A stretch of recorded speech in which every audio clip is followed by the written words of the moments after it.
Hello everyone, this is MT Sakib and welcome to my channel Vlog Club. So আজকে আমরা আছি কুয়াকাটাতে। বেশ কিছুদিন পরে কুয়াকাটা আসলাম। আসলে খুলনা থেকে কাছে তেমন কোনো ঘোরাঘুরির জায়গা নেই, একটু রিল্যাক্সের জায়গা নেই, আছে একমাত্র কুয়াকাটা। সেই জন্য কয়েকদিন একটু চিল মারতে চলে আসলাম কুয়াকাটাতে। তো আমরা যে হোটেলটা নিয়েছিলাম সেটা আমার বিচ থেকে একটু দূরে। তো এখন আমরা বিচের দিকে যাচ্ছি, সাথেই থাকুন।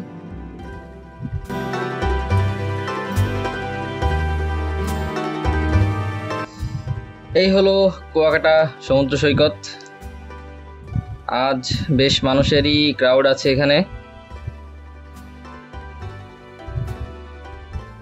খুলনার এখন অনেক মানুষজনই আছেন যারা কুয়াকাটাতে বেড়াতে আসেননি, তারা অবশ্যই আসবেন। খুলনার কাছাকাছি এই একটাই মনোরম জায়গা আছে নিজেকে একটু রিল্যাক্স করানোর জন্য। কুয়াকাটাতে আগে অনেক সুযোগ সুবিধা ছিল না, এখন সেইগুলো আছে। এখানে এখন প্যারাসাইলিং এর সুযোগ সুবিধা কুয়াকাটাতে এখন আছে।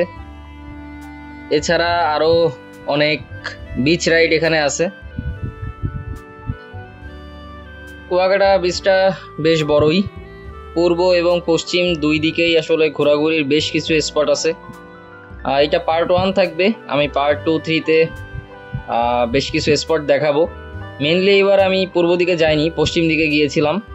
যদিও এর আগে পরে দুই দিকেই আমার সবকটা স্পট কভার করা আছে। সো নেক্সট পার্টগুলোতে আমি পশ্চিম দিকের প্রত্যেকটা স্পট দেখানোর চেষ্টা করব।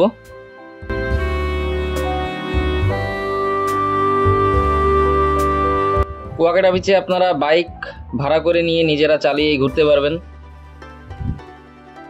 বিচের পাশ দিয়ে বাইক চালানোর অভিজ্ঞতাটা আসলে খুব মনোরম।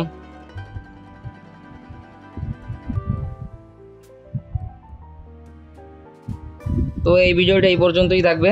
নেক্সট ভিডিওতে আমি বিভিন্ন স্পটগুলো দেখাবো। সবাই ভালো থাকবেন। আল্লাহ হাফেজ।